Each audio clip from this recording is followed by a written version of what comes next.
ओम गणेशाय नमः। ओम नमः शिवाय। मैं निखिल ज्योतिष आचार्य आप सभी का मेरे चैनल पे पुनः स्वागत करता हूं।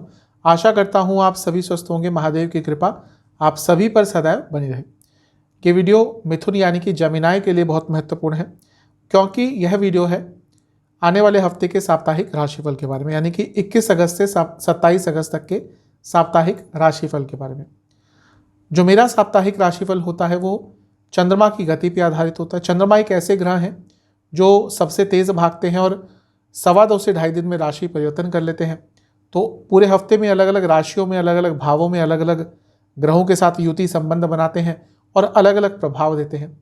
यही आधार होता है मेरे साप्ताहिक राशिफल का। लग्न राशि और चंद्र राशि से अलग अलग राशिफल नहीं बन सकते, इसलिए यदि आपकी लग्न राशि या चंद्र राशि मिथुन है, दोनों ही गाइडेंस के लिए इस राशिफल को देख सकते हैं। तो शुरुआत करते हैं इस महत्वपूर्ण वीडियो का। 21 अगस्त शाम के करीबन 5:30 बजे के आसपास चंद्रमा आपके पंचम भाव यानी कि तुला राशि में प्रवेश कर जाएंगे और 24 अगस्त सुबह के 2 बजे तक यहीं पर रहेंगे। क्योंकि चंद्रमा पंचम भाव में आ रहे हैं और आपके लिए धन स्थान के स्वामी हैं, धन स्थान लक्ष्मी स्थान में आ रहे हैं, यानी कि धन स्थान के स्वामी लक्ष्मी स्थान में आ रहे हैं, तो धन कमाने के आइडियाज़ आएंगे। धन के संबंध में कुछ अच्छा हो सकता है। क्रिएटिव आप अवश्य रहेंगे। थोड़ी सी प्रॉब्लम क्या है कि यहाँ पर राहु केतु के बीच में फंस गए हैं, यानी कि केतु के साथ है तो ग्रहण दोष, राहु केतु का प्रभाव, तो ओवर थिंकिंग आपकी बहुत बढ़ सकती है। अच्छी चीज़ यह है कि बृहस्पति की दृष्टि है, क्योंकि केंद्र में है बृहस्पति, से गजकेसरी योग भी है। लेकिन मैं यही कहूँगा कि ये जो हफ्ते का शुरुआती भाग है नेगेटिव नहीं है, सेंसिटिव अवश्य है, क्योंकि पंचम भाव के चंद्रमा है, संवेदनशीलता बढ़ाते हैं, ओवर थिंकिंग बढ़ाते हैं। व्यक्ति कभी कभी गलत डायरेक्शन में भी चले जाता है, क्योंकि यहाँ से चंद्रमा सीधा इच्छाओं के स्थान यानी कि लाभ स्थान को 11वें भाव को भी देखते हैं। तो बस अपनी इच्छाओं पर नियंत्रण रखिएगा, अपनी ओवर थिंकिंग पर कंट्रोल कीजिएगा। लग्न के स्वामी बुध से तीसरे घर में है, ये एक अच्छी चीज़ है। कहीं ना कहीं आपको अपने प्रयासों में सफलता मिल सकती है, क्योंकि बृहस्पति आपके 10वें और सप्तम दोनों भावों के स्वामी है, तो कार्यक्षेत्र और बिजनेस से उनका संबंध आ जाता है। उनकी दृष्टि चंद्रमा पर आपको इन दोनों ही चीज़ों में क्रिएटिव बना सकती है, प्रोडक्टिव बना सकती है। जहाँ तक नवामसा की बात है, अपने भोलेपन का फ़ायदा किसी को ना उठाने दें, क्योंकि संभावना इसकी बन जाती है कोई निकटतम व्यक्ति आपका लाभ उठा सकता है। दशामसा के हिसाब से कार्य क्षेत्र में ठीक है सब कुछ, बस ज़्यादा किसी और के काम में इन्वॉल्वमेंट मत दिखाइएगा। लव लाइफ सब कुछ ठीक है, लेकिन कहीं ना कहीं अकेलेपन का एहसास रहेगा। मैं कुछ नेगेटिव नहीं कह रहा, लेकिन बार बार आप अकेला फील करेंगे, और यदि ऐसा कुछ होता है यानी कि रिलेशनशिप में कहीं ना कहीं कोई प्रॉब्लम है। वैवाहिक जीवन कुछ बदलाव आएंगे, उनको समझ जाइएगा, उनके साथ बदल जाइएगा। जहाँ तक सेहत की बात है, नसों की प्रॉब्लम, हार्मोनल प्रॉब्लम्स और गले की प्रॉब्लम। स्टूडेंट्स के हिसाब से समय अच्छा है, लेकिन थोड़ा टाइम वेस्ट अपना आप कर सकते हैं। सर्वाष्टक में आपका प्रथम स्थानीय अत्यंत बली है, तो हफ्ते का शुरुआती भाग आपके लिए कुछ ना कुछ अच्छा लेकर आ सकता है। 24 अगस्त चंद्रमा सुबह के करीबन 2 बजे आपके छठे भाव में आ जाएंगे और 26 अगस्त सुबह के 8 बजे तक यहीं पर रहेंगे। चंद्रमा का छठे भाव में आना मिला जुला प्रभाव देता है। कुछ रुकावटें दूर हो सकती हैं, कुछ प्रॉब्लम्स जो आ रही थी उनका निवारण मिल सकता है, अटका हुआ धन आ सकता है, प्रॉब्लम्स का सॉल्यूशन मिल सकता है। लेकिन चंद्रमा मन के कारक हैं, छठे घर में आके नीच के भी हो गए। छठे घर के चंद्रमा व्यर्थ की चिंताएं बढ़ाते हैं, लेकिन ये नीच के चंद्रमा भी हो गए हैं, तो व्यर्थ की चिंताएं भी आएंगी, नेगेटिव थॉट्स भी आएंगी, पुरानी बातें भी याद करेंगे, लोगों से झगड़ेंगे भी, मिसकम्युनिकेशन भी होगा। तो भले ही कुछ काम आपका बन जाए, लेकिन मानसिक स्तर पर ये सारी प्रॉब्लम हो सकती है। छठे भाव के चंद्रमा व्यक्ति के अपने रिलेटिव से भी बहस करवा सकते हैं। तो यदि ये वो टाइम है जब आप अपने रिलेटिव से मिलने वाले हैं, जानने वालों से मिलने वाले हैं, तो थोड़ा शांति बना के रखिएगा। अगर आप रिलेटिव से मिल रहे हैं, कुछ टाइम के लिए ही मिल रहे हैं, तो उतना तो संयम रख सकते हैं कि हाँ वहाँ पे कोई प्रॉब्लम आ रही है, कोई बात आपको अच्छी नहीं लगी, तो चुप रहिए, इग्नोर कीजिए। क्योंकि आर्ग्यूमेंट्स के संभावना, आर्ग्यूमेंटेटिव आप बहुत रहेंगे, उसके कारण बहस हो सकती है। थोड़ी सेंसिटिविटी इसलिए बढ़ जाती है क्योंकि ये वो तारीख है जिस दिन आपके लग्न के स्वामी बुध वो भी वक्री हो जाएंगे।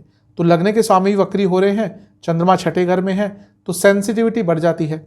और एक चीज़ जो थोड़ी सी और प्रॉब्लम बढ़ा रही है वो ये है कि शनि की दृष्टि है, तो यानी कि विषयोग बन गया, थोड़ी सी नेगेटिव थिंकिंग और होगी। और बृहस्पति से अष्टम में है तो शकट योग भी बन गया, यानी कि कुछ कार्य आपके डिले भी हो सकते हैं। तो ये जो हफ्ते का मध्य भाग है ये बहुत सेंसिटिव है। शुरुआती भाग में भले ही केतु के साथ हो, लेकिन जो मेन आपके लिए सेंसिटिव पार्ट रहेगा हफ्ते का वो मध्य भाग ही रहेगा। यहाँ पर ध्यान दीजिएगा, यहाँ पर अपने ऊपर नियंत्रण रखिएगा। नवामसा कुंडली भी यही कह रही है कि सचेत रहिएगा, आसपास क्या चल रहा है पता रखिएगा हमेशा। दशामसा, गवर्नमेंट जॉब करते हैं तो कुछ अच्छा हो सकता है, कार्य क्षेत्र में कुछ नया काम आपको मिल सकता है। जहाँ तक नवामसा की बात है, जहाँ तक लव लाइफ की बात है, थोड़ा सा अनप्रैक्टिकल रहेंगे और इस अनप्रैक्टिकलिटी के कारण रिलेशनशिप में प्रॉब्लम आ सकती है। वैवाहिक जीवन बहुत अकेलेपन का एहसास रहेगा। आपका कभी कभी अपने लाइफ पार्टनर से इस पूरे कालखंड में बात करने का मन भी नहीं करेगा और ये कभी कभी होता है, इसको ज़्यादा सीरियसली मत लीजिएगा। सेहत की जहाँ तक बात है, चेस्ट की प्रॉब्लम, पेट की प्रॉब्लम, स्लीप डिसऑर्डर। स्टूडेंट्स के लिए समय थोड़ा सा कष्टकारी है, चिंताएं बहुत बढ़ेंगी, मानसिक चिंताएं बहुत बढ़ जाएंगी और कहीं ना कहीं नेगेटिव फीलिंग बहुत रहेगी।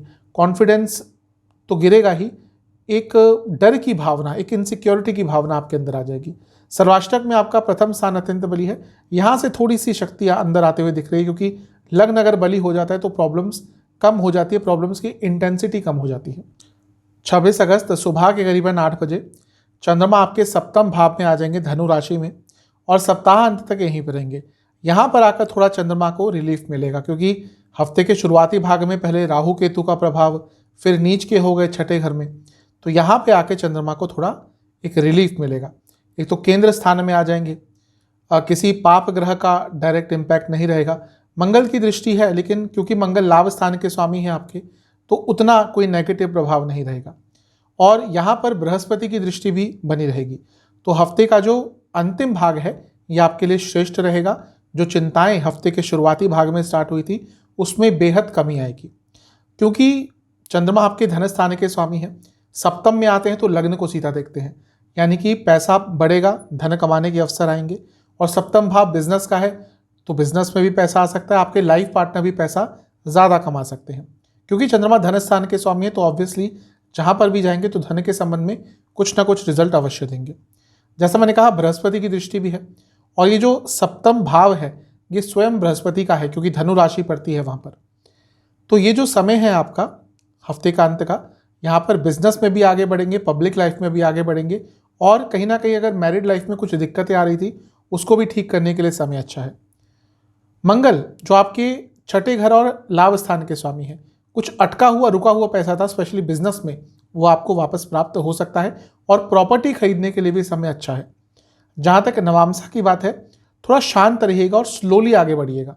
जल्दबाजी दिखाई तो अच्छा टाइम खराब हो जाएगा। दशामसा, कार्य क्षेत्र में सब कुछ सही है, लेकिन गुस्सा थोड़ा ज़्यादा आएगा, उस पर नियंत्रण रखना है। लव लाइफ, शांत रहिएगा, जितना शांत रहेंगे उतना अच्छा रहेगा। वैवाहिक जीवन ठीक ठाक सा है, यहाँ पे भी यही कहूँगा कि ज़्यादा नहीं बोलिएगा, जहाँ ज़्यादा बोलना शुरू किया प्रॉब्लम भी ज़्यादा होंगी। सेहत के हिसाब से चेस्ट की प्रॉब्लम, लोअर बैक में कोई प्रॉब्लम, लोअर बॉडी में कोई प्रॉब्लम, और हार्मोनल डिसऑर्डर्स तंग करेंगे। स्टूडेंट्स की जहाँ तक बात है सब कुछ ठीक दिख रहा है, लेकिन थोड़ा सा फ्लेक्सिबल रहिएगा। जहाँ पे रिजिड हुए कि मेरे को अपने हिसाब से ही चीज़ें चाहिए, वहीं पे प्रॉब्लम स्टार्ट हो सकती है। जहाँ तक सर्वाष्टक की बात है, फिर से आपका लग्न भाव अत्यंत बली है। हफ्ते का अंतिम भाग, क्योंकि बाकी सारी चीज़ें भी अच्छी है, यानी कि कुछ बहुत महत्वपूर्ण बदलाव आ सकते हैं। उपाय के स्वरूप में आपको गणपति जी को घर में बनी किसी भी मिष्ठान का भोग लगाना है, और उनको मिश्री का भी भोग लगाना है साथ में, और ओम एक दंताय नमः मंत्र का 108 बार जाप करना है। आशा करता हूँ कि वीडियो आपके काम आएगी। चैनल पे नए हैं सब्सक्राइब कर लीजिए, वीडियो को लाइक कर लीजिए। मिलता हूँ आप सभी से अगले वीडियो में, तब तक के लिए ओम नमः।